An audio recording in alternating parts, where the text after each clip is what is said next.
Well, basically, it's leading the Android charge against Apple by producing, I guess, devices that are very attractive to consumers and getting the timing right. So the Samsung Galaxy S3 that they released, quite recently, they got the timing right between the two Apple launches. So they're getting their marketing mix just about right.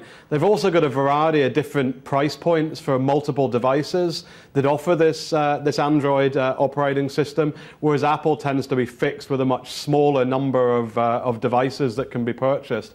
But really, the bigger picture is Android versus Apple, so it's not just Samsung, but they are leading the charge in this area, and they really do understand, how to make the most of this situation. Yeah, absolutely. But Samsung also earlier this week announced that it's around the boardroom. It announced contingency plans. I mean, they're very worried about their biggest market, which is, of course, Europe, for things like the chips and the televisions. They've put contingency plans in place.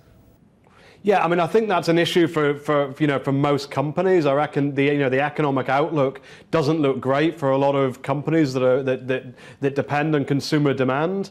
But I think from a smartphone perspective, Samsung is struggling to keep up with the demand. They've had some issues with getting components in place. So far, from a smartphone perspective, it's not been impacted. However, some of its other business units haven't been doing too well, and I guess to some extent, the smartphone business has been masking this.